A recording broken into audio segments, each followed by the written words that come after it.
Well, if you guys want, you can just come in and watch me set up. Cool.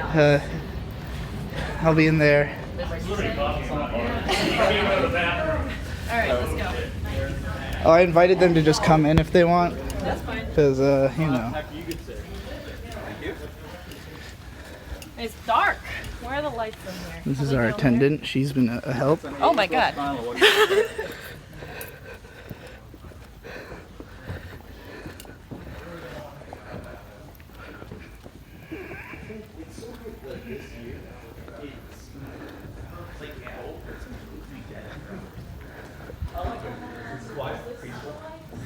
The lighting should just stay this way. You want it this way? Yeah. Okay. I don't know if anyone mentioned this, but this is actually our Thursday main showing room. We meet over here every Thursdays. Oh yeah, I heard from Isaiah. This pretty much gets full max, like almost every seat gets filled. Hey baby, we're gonna switch over to the handheld camera now. Oreos. Oh, okay. Battery's not full. It'll probably die during like. It probably will. Okay. Like everyone. No, fetish is something that doesn't have to be innately sexual. We're already Thanks. I love it. It's 10:29. Give me a milk and tell me your favorite cookies. I mean, you could argue anything involving physical contact can be sexual. You look great. I'm down for just talking about fetishes. That sounds cool. No. I mean, it's weird, but I'll do it. It'd be really cute. As you, I mean, who gives a shit? you want like this? Are you looking for like a camera angle here? Or? Did you want like a chair to strap it to? I know that was a thing. No, it's fine. I'm fine just holding it. It was more. Yeah. And we probably have to turn it all out anyways. I'll probably move around because. Like, I don't want to be weird here, but how many subs do they? Alright, y'all ready? We're actually, I'm not sure if I'd call ER an because I don't care if you're ready. Shut up. Alright. it's not one sleeping. Yo. Yo. Shut your goddamn mouth when I'm up here. Welcome to the Digibro After Dark Q&A panel. There's 1, 2, 3, 4, 5, 6 guests and 3 con staff at my panel this year. Oh yeah, boy. I volunteered earlier today, so I guess that So counts. basically 7 staff. I'm also con volunteer. So But I want to be here. So anyways, this is the After Dark panel. I guess the idea here is that I can talk like I actually do, and people can fucking ask me questions about literally anything, I guess. I don't know if you guys are gonna have enough like After Dark questions to last me an hour, but we'll see what you can come up with, I guess. I mean, we could just call this an after dark discussion and go from there. We can. This is actually, it's interesting. Those chairs are all rooted down, aren't they? Yeah. 'Cause I was reminded of at Otakon one year. I don't know if any of you have heard this. I don't know how much of my content any of you guys watch. How many of you are like Digibro, Deep Lore? Do you know? To a degree. Raise your hand if you watch the After Dark channel. Alright, tell me if you watch anything past that. Like if you watch stuff that's not on that or the main channel. Nobody here? Podcast count? Close enough. That's still fairly mainstream though. Anyways, so good. That means that you haven't all heard me tell the same stories 1,000 times. Because anyone who's watched enough of my stuff, it's like I have a difficult time finding new things to tell them about because I just make so much content that it's like, I mean, sometimes I'll put out like 5 hours of videos in the course of in one day and then another 5 the next day, and people are just like, we can't watch all this. Like, you've made more than is physically possible to watch. Are you in like a different universe where time works differently? And I'm like, no, I just don't do anything. I just don't do anything other than this. So, but anyways, I was at a convention at Otakon a while back where the character designer of the Evangelion Rebuild movies was there. And because of the way that Otakon bills their guests, he was just listed by name, but no one's heard of this guy. Like, no one, if they had written, like, this is the character designer of Evangelion Rebuild panel, like, there would have been a bunch of people there. But it was just his name. And it was kind of cool because only 7 people turned up to the panel. And instead of doing a proper, even though it was in a room much like this one, much larger than the size that seems appropriate for the panel, but we all just pulled in chairs and sat in a circle and just like talked to the guy directly. I mean, through the translator, obviously. But it was a pretty interesting experience just because it's like, I know I'm one of only about 7 people in America who like turned up to talk to the rebuild of Eva guy. And it was really memorable for me because I was wearing a t-shirt that was the 2 sisters from Lucky Star dressed as Eva girls, like hugging. And it's like a real like, you know, it's a real like semi-erotic lolly kind of shirt. And it says Lucky Eva on it in Japanese. And at one point he just became like transfixed by it because he had been going on about how like Moe was killing the industry and all this stuff. And he's the guy who works on Eva. So I'm sitting here with like the most Moe blog characters possible dressed as Eva, and he was just like, I can't like, I know, like this obviously isn't official merchandise. Like how did, and I bought this at the con by the way. So like obviously they're selling this somewhere in the dealer's room. He was just like, I think he looked at me and saw the death of culture, as many do when they gaze into this abyss. That was what Miyazaki was talking about when he said that like anime was a mistake quote, right? You know, that quote is a misattribution, or at least a misunderstanding. Well, yeah. But like Miyazaki's, it's interesting his whole thing about like anime going downhill because he's literally been saying it since 1979.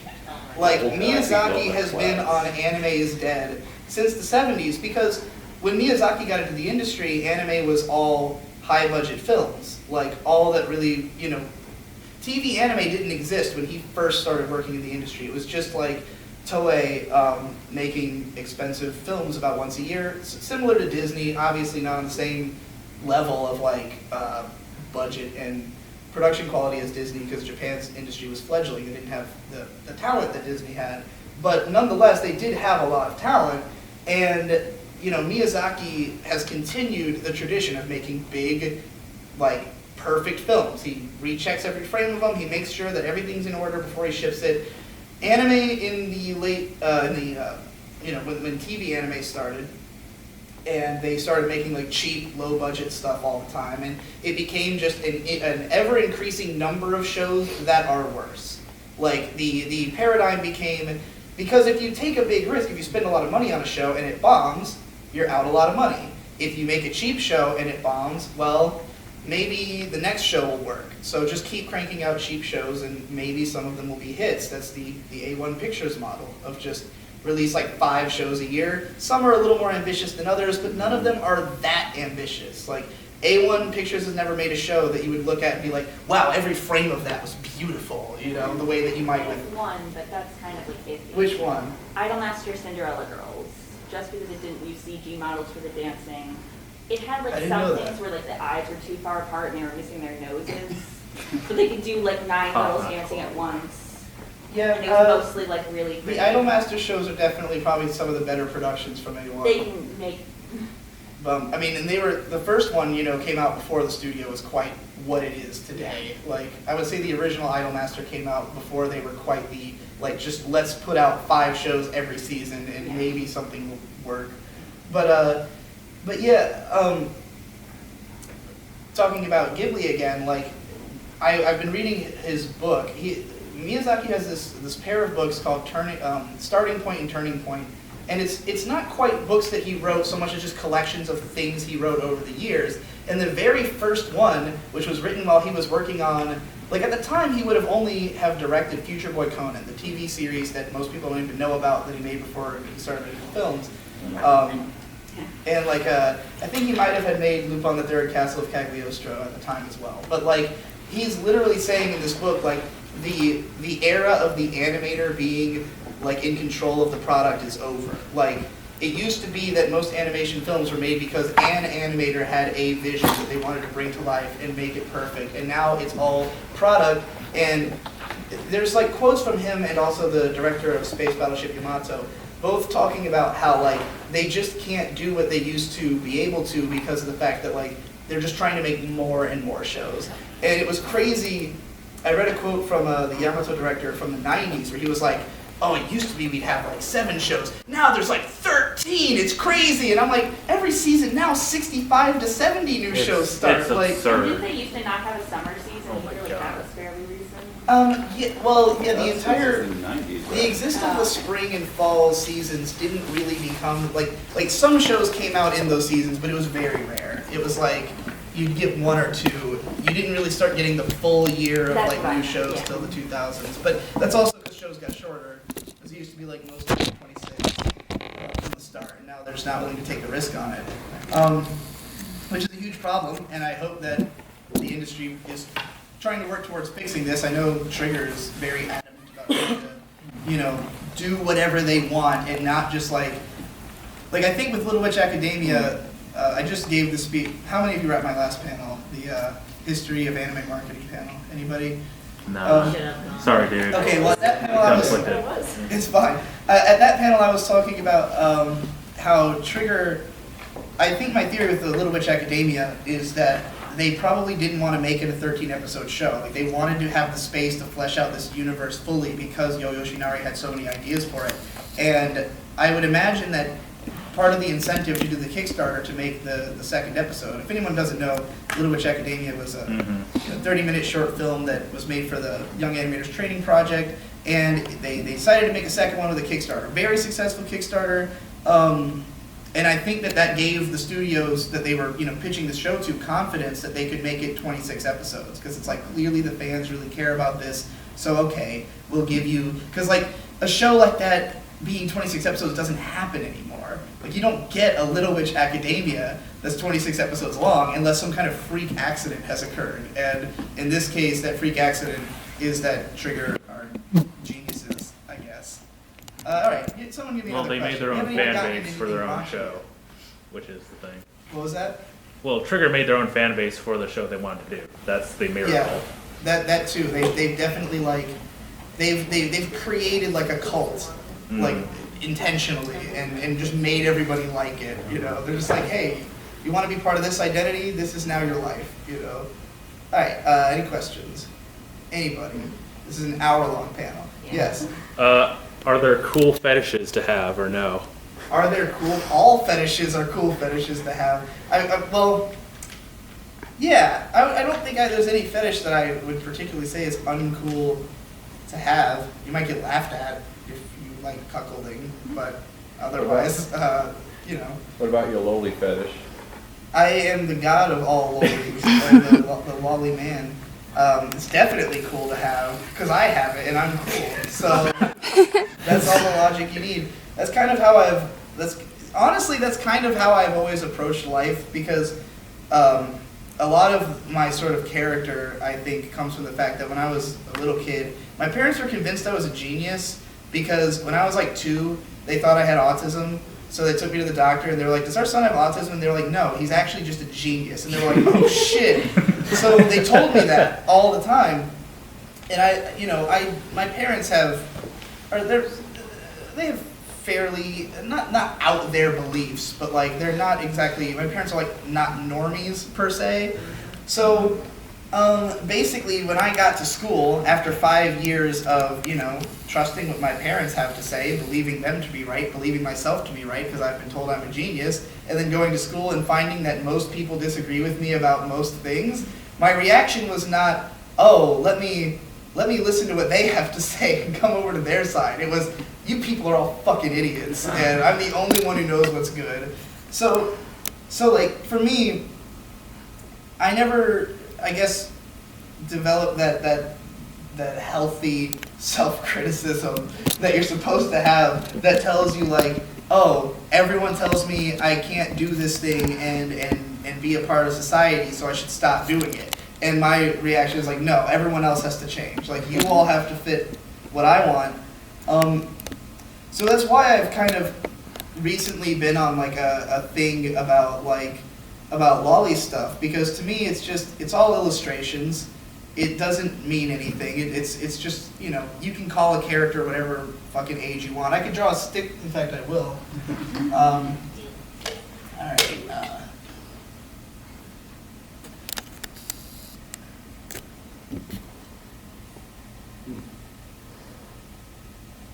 Alright, so this is a guy fucking a girl. That was a centaur. Okay.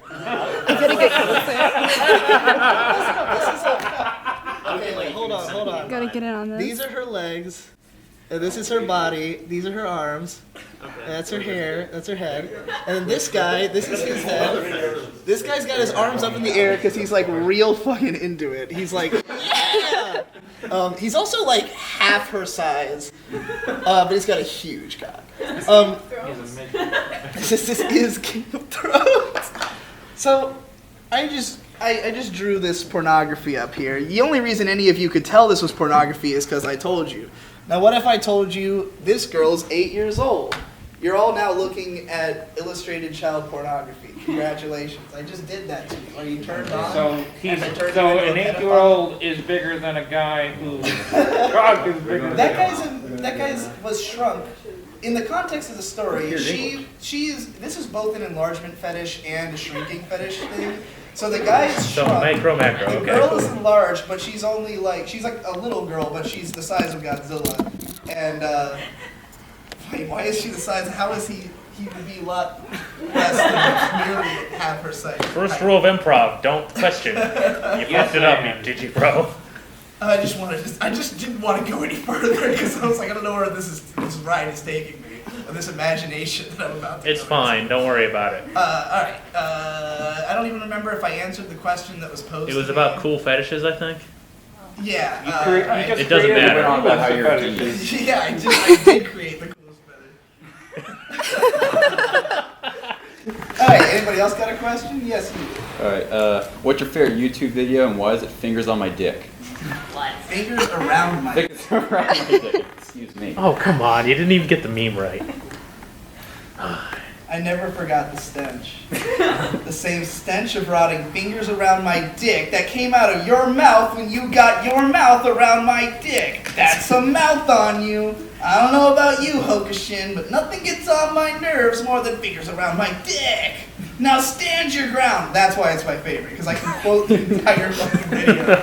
It's just a really funny, it's a really dry, awkward, weird fan dub. For anyone who doesn't know what we're talking about, Fingers Around My Dick is a Kajito-kun. He's the guy who invented Over 9000 and did a bunch of other meme videos in the like the mid 2000s.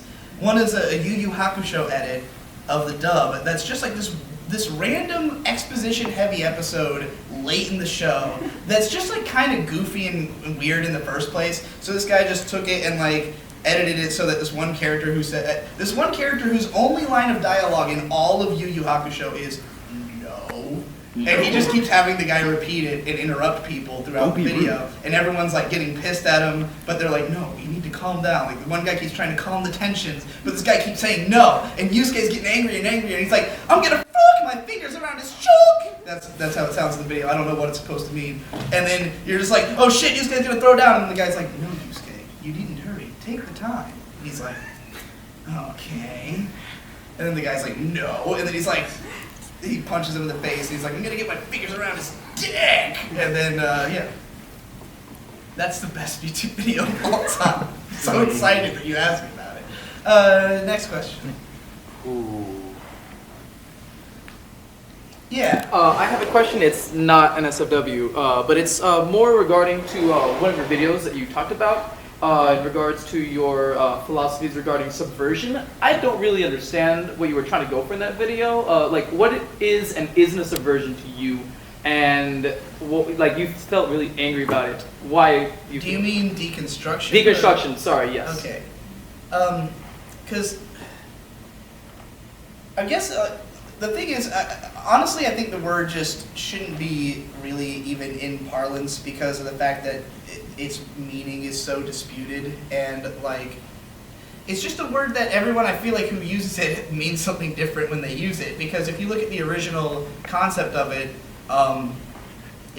well, first of all, I don't understand the original concept of it because it was written by Jacques Derrida, whose writing is completely incomprehensible to me. But people who have read it always say, you really got to read the original to actually understand what he was writing about. And I'm like, well, I can't. I tried. I can't actually understand. So I'm just going to go with the cultural idea of what it is.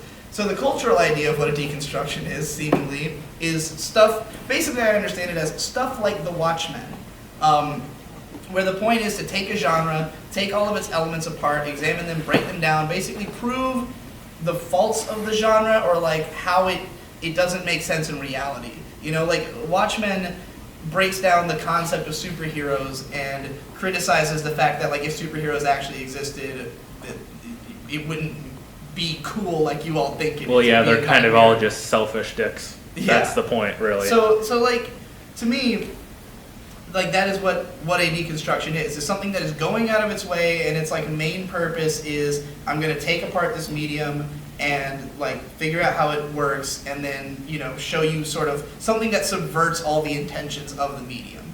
And so I don't think there's a ton of anime that have really gone out of their way to do that, where they've gone out of their way to specifically be like, this show is a deconstruction of this medium. Like there's definitely a few, like the show Martian Successor Nadesco, like is blatantly commenting on the nature of super robot shows because Within the episodes. yeah, inside of sorry, I almost called it Super Robot Wars. Inside of Martian Successor Nadesco is a TV show that's a super robot show that's like from the 70s that the characters are all obsessed with, where through hot-blooded, manly passion they can achieve basically anything. And the guy on the ship who's like the biggest fan of this show is like their ace pilot, and he's all about like machismo, and he's like the Kamina type character, and of course he dies in like episode 3.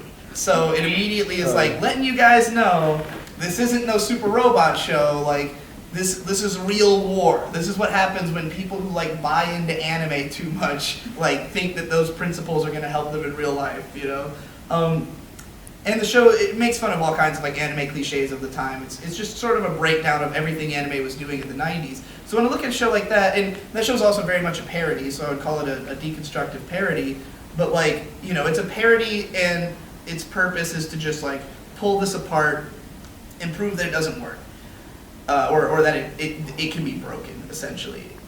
So when people call a show like Madoka Magica a deconstruction, I look at it and I think, well, what is this show trying to subvert about magical girl shows? Like, what does this have that none other of them have? What does this have that is critical of the themes or the core tenets of the genre? And there's really nothing. Like, Madoka Magica is just a dark magical girl show, of which there are many. There's a lot of adult-oriented ones. The guy who directed it had done one before. So when people, start throwing around, oh, it's a deconstruction, and to a lot of people that word, because it is so big and fancy sounding, it has mostly been used to describe works which were great, such as The Watchmen. I think people use that as a shorthand for it's good, or it's deep, or it's interesting. Oh, it's a deconstruction, so it's more interesting than a magical girl show. It's smarter than a magical girl show because they deconstructed it. So they were smarter than the people who write those. When the reality is, like, there's tons of magical girl shows that are as smart, as good, as dark as that one. So, that's sort of my qualm with the term. It's just like, I wish people would either use it more carefully or just not at all, because I don't think many people even agree on what the hell it means in the first place. All right, any more questions? We got some new joinees. Do you guys have anything you want to ask me? Well, I was actually pretty excited to see you here, because I was like, wow, somebody I follow on YouTube is coming to like a con that's really nearby. Right? I actually signed up for the con before I knew you were coming, and then I got super excited. It was really nice. I'm glad. I do have one burning question. You get to meet a social media influencer. How great! He spoke to me. He did speak to you. How cool is that? That's crazy. So I've got a question. Wait. I think he said he had a burning question, right? Yeah. Are the sunglasses part of a character, or are they just something you enjoy? Oh yeah, I asked that, but he wouldn't answer it. Oh, because he asked before we started the Channeling panel. John Lennon. The sunglasses have several purposes. One of them is that I look everywhere when I talk, and it's just it makes it so you can't tell that. It looks like I'm looking at you, or at least in your direction, because you can't tell where my eyes are looking. This is especially helpful if you're someone who does vlogs, because people have a tendency to look at themselves, like in the viewfinder, instead of looking at the lens. So if I want to look at myself, make sure the shot is good, you can't tell I'm looking off screen.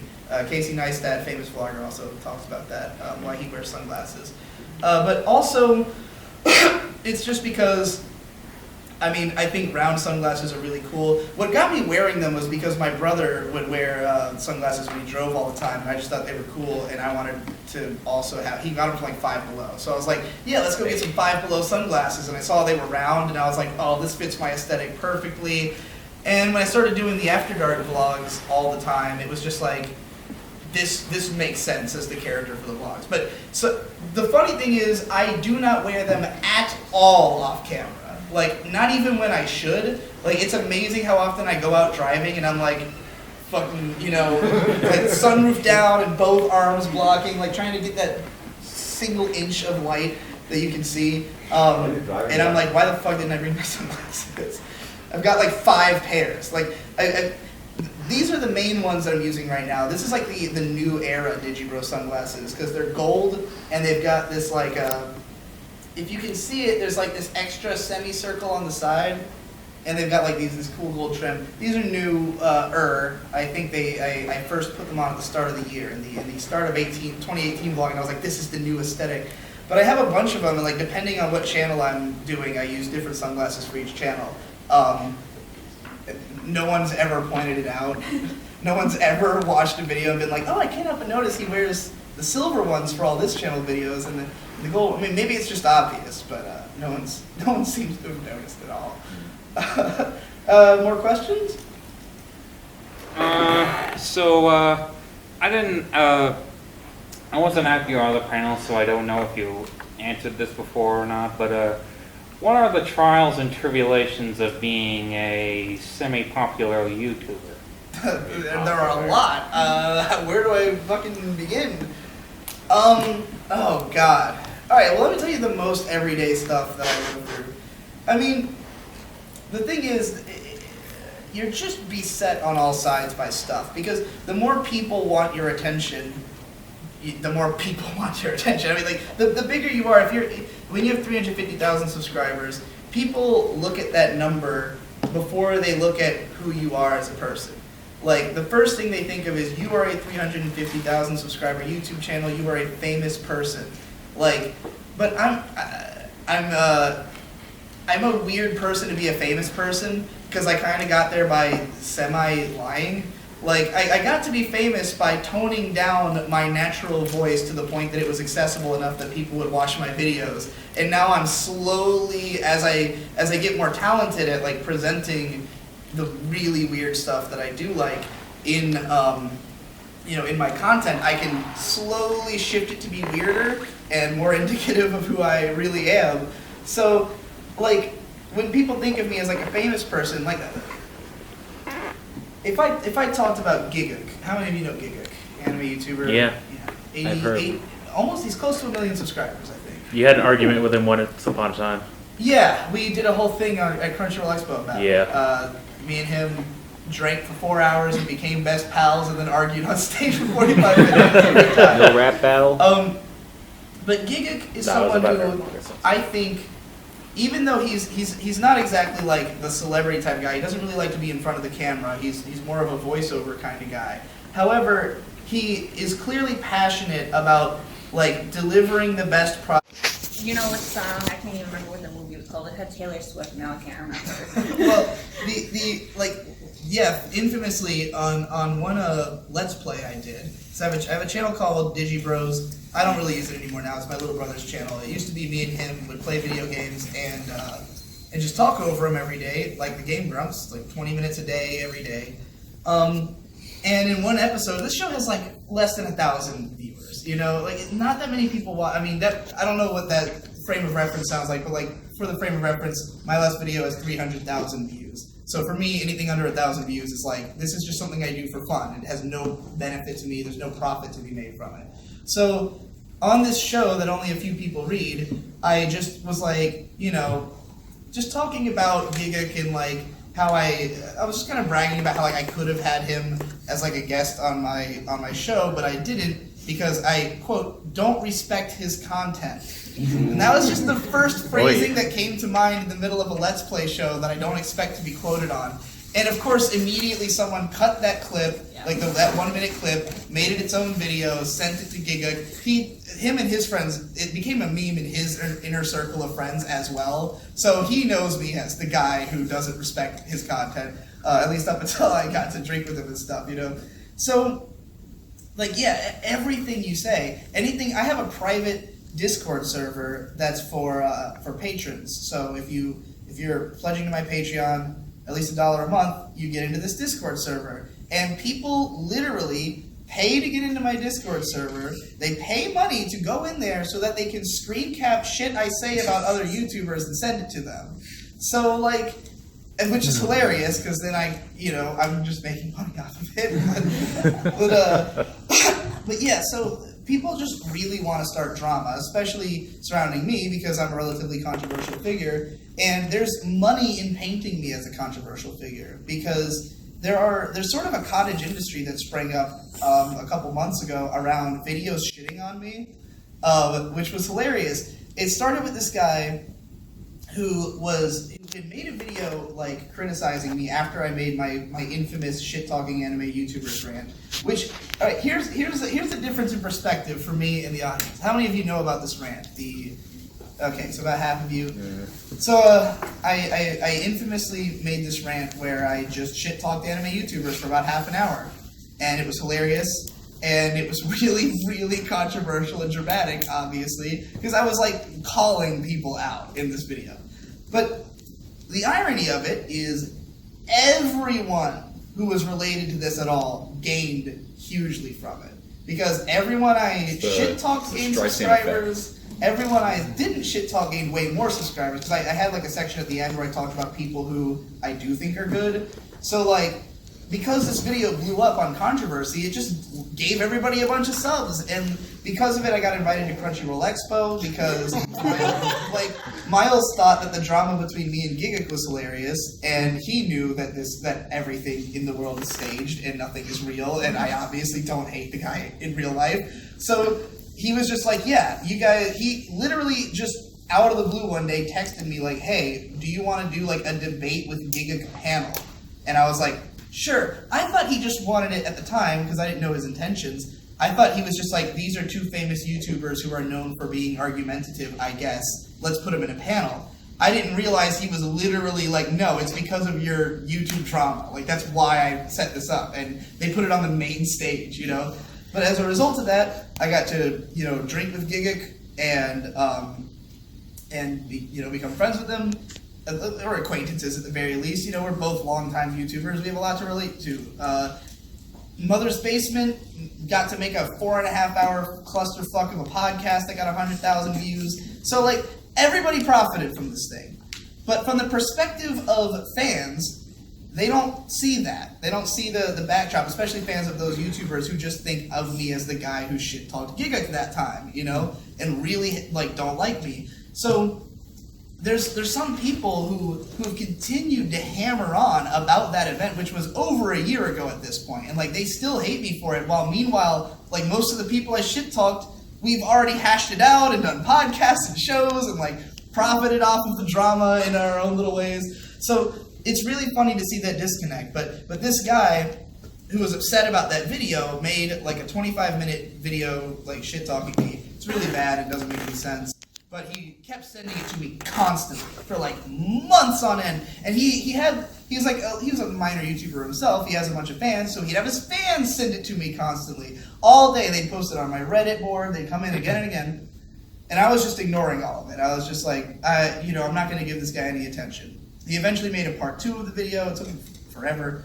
But eventually, he managed to not shut up about this thing for long enough that a lot of people had seen it. Like, it had like 20,000 views. He had paid Monkey Jones, who someone mentioned earlier, he paid him to do a video about his video promoting the video. And because Monkey has no morals whatsoever, or quality control for his channel, for that matter, he decided to go for it. Yeah, I don't know how people can be like that focused on hating something. It's like you gotta run out of passion eventually. I mean, Like, like, you'd be hate something. surprised how determined and, you know... That's the same I thing. know, but it's like, come on. I gotta tell you, Don't you like, want to enjoy life, not just hate somebody? Bitterness is Well, enjoyable. maybe the way they enjoy Someone's life part of is hating enjoying on life. someone. That's possible.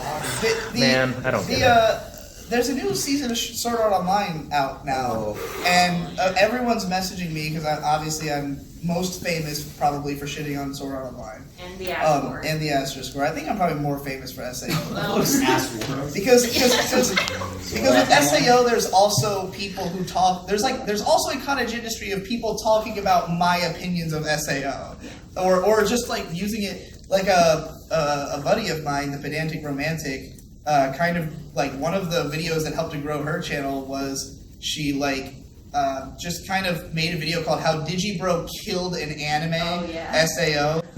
Yeah, that was good.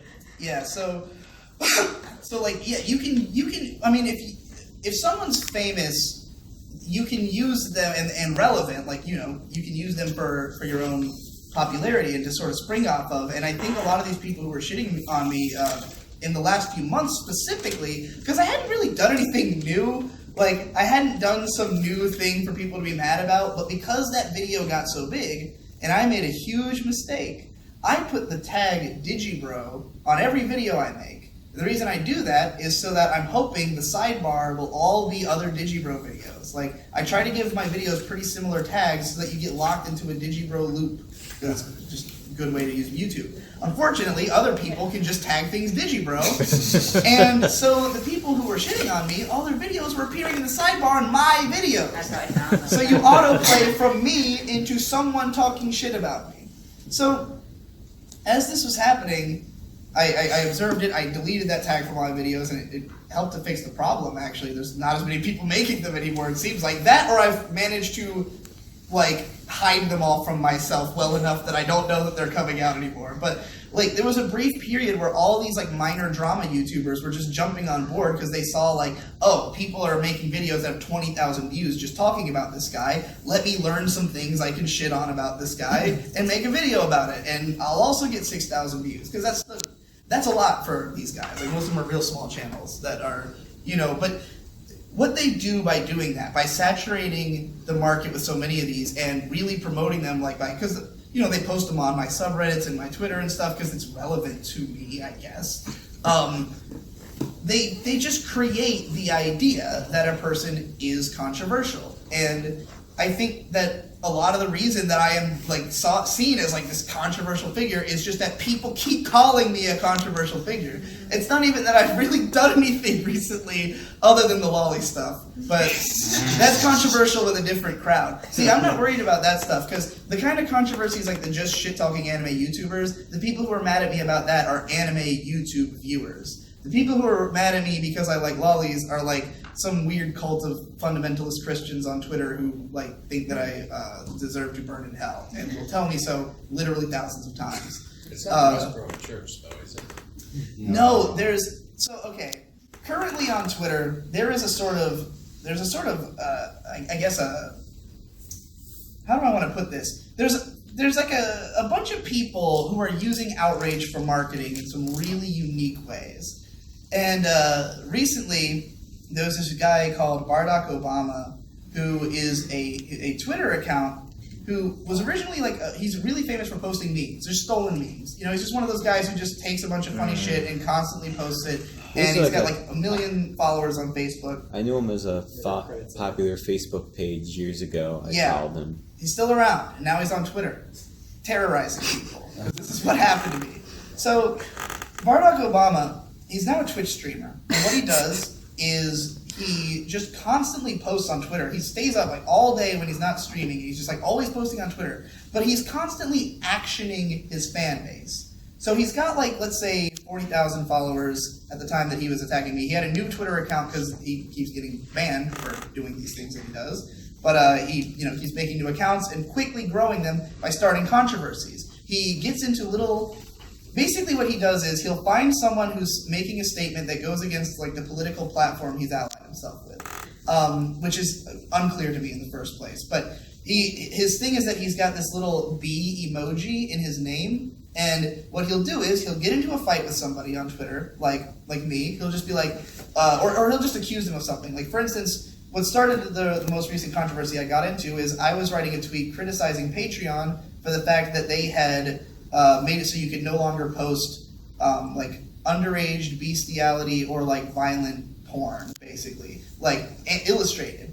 And a lot of people were making careers doing that stuff on Patreon, so this was like a huge blow to a lot of artists. And I was like, Patreon, why would you do this? You're like, the whole appeal of Patreon is that it's for niche entertainment. Like, it's stuff that can't survive in a real like in the real world of entertainment. You can't put this stuff on TV. You can't sell this to a studio. You have to make it yourself, and Patreon's the only way that people can pay for it. So like without Patreon, where can these people even go? There is not. Yeah, yet and what's like, weird is that like Patreon, I think, had rules in place where it's like if you're doing like explicit porn, you can't actually use like a Visa or MasterCard with it. You have to like yeah, or you can't use PayPal. Yeah, PayPal wouldn't work with it.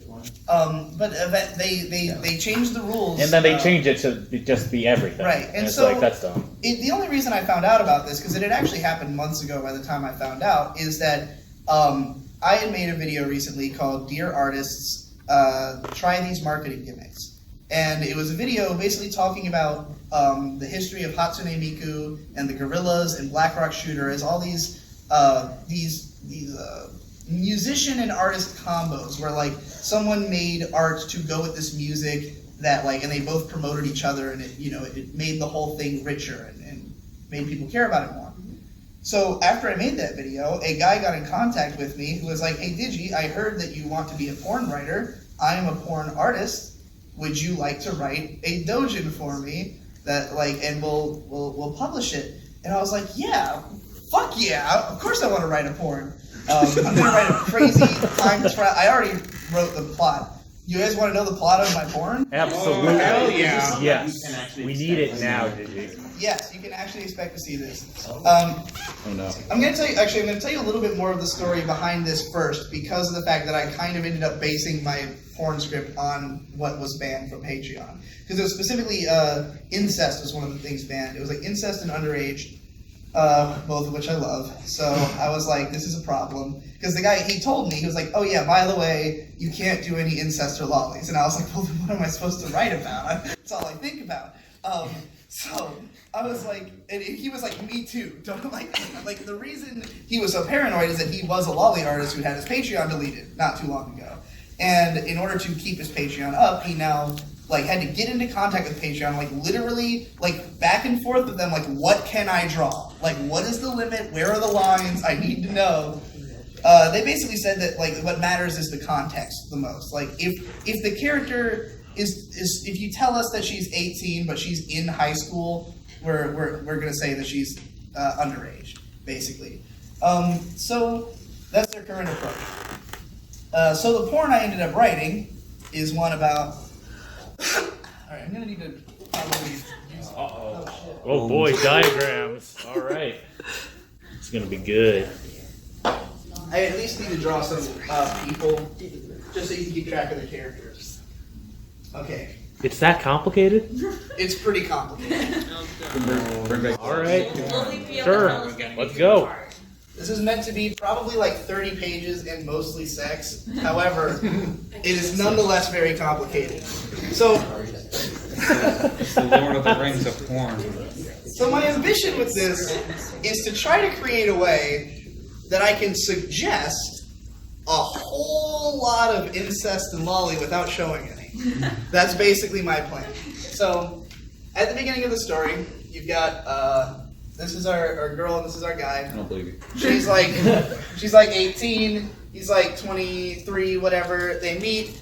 They fall in love. The first pages will just be these two fucking. But most of this, basically, this whole thing is just going to be alternately either images of people fucking or images of just like a cute girl growing up in regular outfits while all the story is narration, because I just all I care about is the framework of this idea. I'm not trying to make a Gesamtkunstwerk or anything here.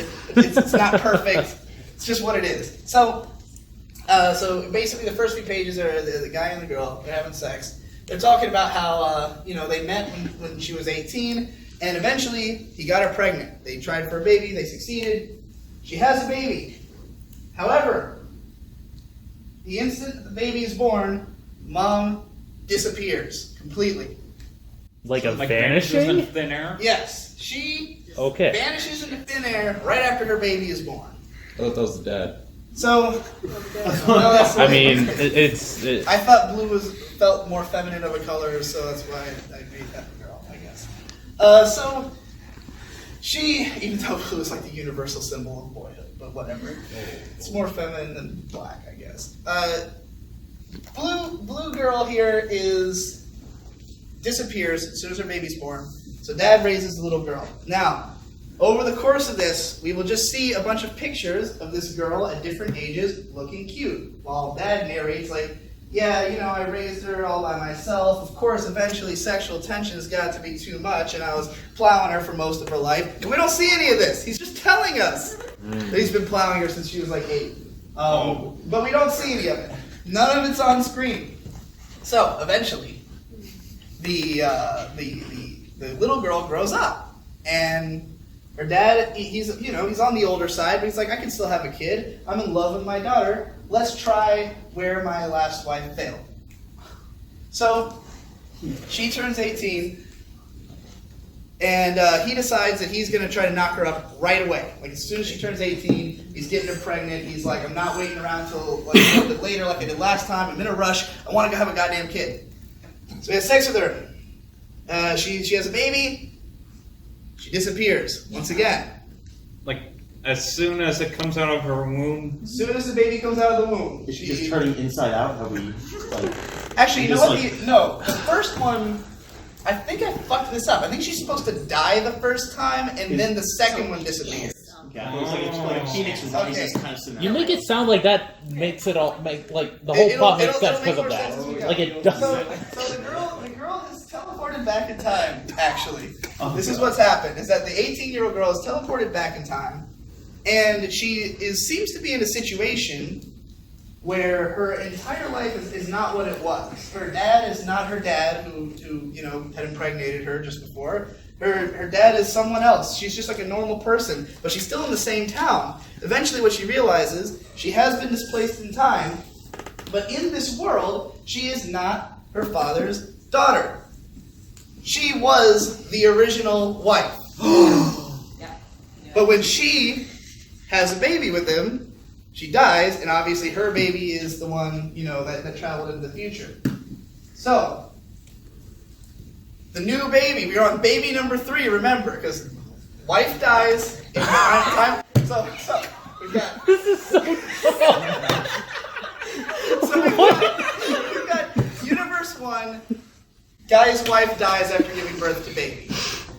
Baby grows up, eventually she has a baby, but she, in the process, goes back in time to where she is no longer the guy's daughter and was the original wife, but she dies at a childbirth. Now he's got her baby. Version 2, I guess. So she birthed herself in the first place. In case that wasn't clear, she did in fact birth herself. And she also did it again. Because the new baby is also her again. The third baby is her again. This time, Dad's like, I'm not fucking waiting around, I need to have a kid. She's like 16, he knocks her up. This time, she gives birth to a boy and he disappears. He disappears. Turns out, same exact cycle we go through again, he is also his own father, and by this logic, all along they were also brother and sister. So, in the end, while in the original universe, and this is the only universe where we ever see these characters have sex, is when we are showing this universe. That way there is no incest sex in the story, technically, because in that universe they're not related at all. However, They are definitely brother and sister and one another's own parents. So You are. This is the worst Philip K. Dick story ever. This is already a book. This makes me upset, Digibro. No, It's like, God damn it. no, it's genius. It is with the time travel and everything. Yeah, it's like another time traveler who is his own mother, father, grandmother, and child. They're talking about a movie, right? Movie or I've heard of that movie, but it's not quite the same because this is just the same couple over and over again, and their brother and sister at the end, which is important because I wanted them to be both a father-daughter thing and a brother-sister. I think she has a in one universe she's like a hermaphrodite and Look, I didn't say this was an original story. The point of it is to be. Where'd you take this from? If this is an original story, what? This is so complicated. I made it up in my own brain. I'm just saying that I didn't check the whole internet to make sure nobody else would come up with it. I just wanted something that would be a commentary on Patreon's rule change. Man. So anyways, to get back to the story I was telling before, I guess. What story were you telling? I forgot. About Patreon not allowing... Patreon made this change. I made a tweet about it, and this guy, Barack Obama, who you may remember I was talking about, retweets that tweet. But specifically, he quote tweets it, and here's his strategy. This is really interesting. What Barack Obama did is first he blocked me. That was before anything else. And the reason for this is that I can't figure out who started this if he blocked me because I don't see his tweets. They're not showing up in my feed. So as far as I know, all of a sudden, thousands of people are mad at me for no apparent reason or for reasons I don't understand. So this guy, he blocks me first, quote tweets me, then quote tweets me again, and he's basically literally telling his people this is our next target. And every single one of them quote tweets. For those who don't know what that is, a quote tweet is where instead of responding to a tweet, which would mean that only that person sees it, you're reposting it to your own feed but with your commentary.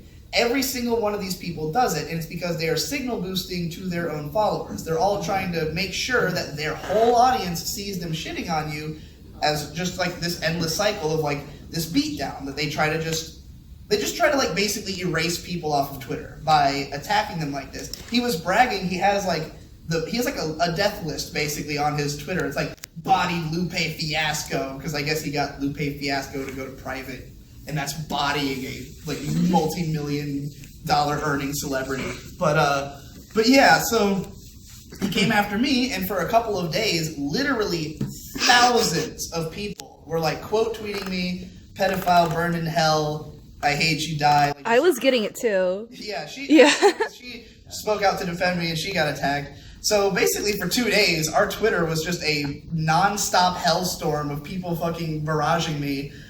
But the weirdest part about all of it was that this Barack Obama guy had incited this sort of riot, but he didn't care at all. If you went to his page, he was just posting memes. He had completely forgotten about me within hours. He was already starting fights with other people, and the next he stayed up all night that night because he was tweeting about all of this. The man tweets like he's in a crack frenzy at all times, and he's gonna stay up all night and keep this crusade going. All my bees who are with me, and so the next day he wakes up after only about 4 hours of sleep.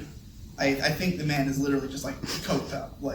He tweets like that. He's so phony. That night he sent out a tweet saying, "Anybody who's staying up and having a hard time, I'm with you." Yeah. He's all night to get. He's in cahoots with the sinister sure. way to think about it is that he's just using TweetDeck and he's planning all this out some weird dumb idiot orchestrator. Definitely this is it's definitely a marketing thing because all of it is really just to draw attention to his Twitter and Twitch stream. That's the reason he does this. He blows through controversies. So the next morning people were telling him oh, we're still attacking the Digibro guy, and he literally said, "Why are you doing that? That was a whole day ago. We're already through that. We're moving on to the next thing." And then he just posted an image that said Digibro fans, and it was just a picture of some guy wearing a t-shirt that I honestly thought was hilarious. I don't remember what it said, but I was yeah, that's Digibro fans, I guess. And then he just never spoke of me again. So he just sort of turned up, ruined my day for days, ruined my week, and then just fucked off and was like, I don't care anymore. I got other people to fuck with.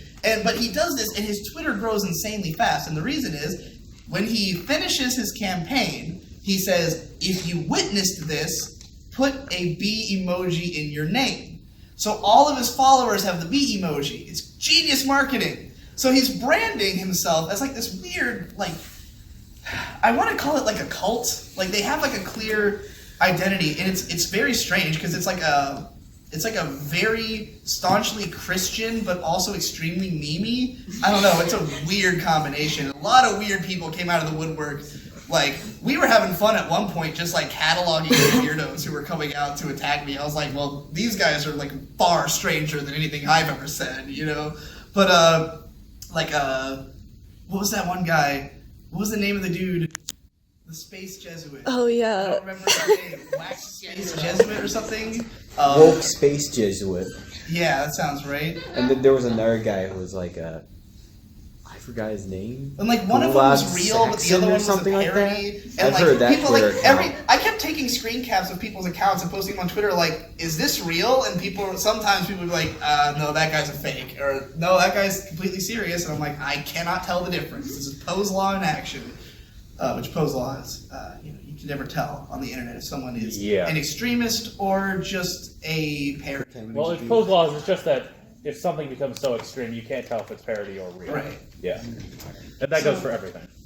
So so this is the kind of things that happen just from like being someone who people have painted a target on. It's like if you have a big audience, automatically there's some target on you. Because, it can be a positive target, but the point is people want your attention. Like, there's so many different forms of social media and so many ways that people can approach you, and it's very difficult to figure out, like, what the line is of how much do I want people in my life, or because a lot of people just cause problems. Like, a lot of people who I even let into my house, I later have drama with. You know, like, there's a guy from back in the Brony days. Oh boy, the Brony days. But there's a guy from back then who, I like invited into my house for a week, and like a week after that, he had already done things that I was like, I'm never talking to this guy again. Like, that's the level of like, you're always taking a risk when you just befriend random people on the internet, but sometimes it's a huge reward. All the friends I do have, I met online as well. So like, sometimes it's like, I don't really want to make any new connections because it's too much drama, and I mostly just bury myself in my own work. I put out content so frequently that it's not as though I have all this time to go out and socialize with people. But then sometimes I'm like, man, I've gotten way too reclusive. No one on the internet remembers who I am. Like not that like my viewers don't, but like the people who work with me and stuff, because like I used to do a lot more collaborative shit, and now I just smoke weed all day. So I'm trying to get back into doing more collaborative stuff. Wait, do you actually smoke weed? Yeah, that's what I've been doing all day today. Wow. He's doing it right now. You're just not seeing it. Do you not see his pajama pants? Oh, I see it. I just didn't realize it was made of hemp or whatever. No, I only discovered pot of last year, and it hit me like a freight train. It was one of those things where it's like first I met my wife, and then shortly thereafter I met my mistress, which is the pot. And I enjoyed the whole smorgasbord every night. God, I'm sorry. Someone asked me a question. I can't go on like this. Yes. I wasn't able to make it to the other panel, so you were probably asked this at some point, but I was just curious, sort of two questions, and they kind of lead into each other. How would you suggest starting, like when you start off on YouTube, or however you're going to do it, like writing reviews or whatever, how would you suggest starting, or to get over that hump of like not having anything and then having something? Right. And then the other side to that is, especially when it comes to like critiquing things or analyzing things, when can you consider yourself to be knowledgeable enough about something to be able to critique it and know what you're talking about? I can answer that second one's a really good question. I'll answer the first one as well. Not that it's like a bad question, just I've answered it before and on other panels, but not here. Yeah, the advice I would give for starting out is just publish frequently. Don't be precious about your early work because it's gonna suck. Like, the best way to get better at something is to do it, and completing a work is a thing. Like, not just writing a work, or let's say I'm crafting a video. Until the video is published, it's not done. And that act of publishing it is something you also, like a skill you also need to develop.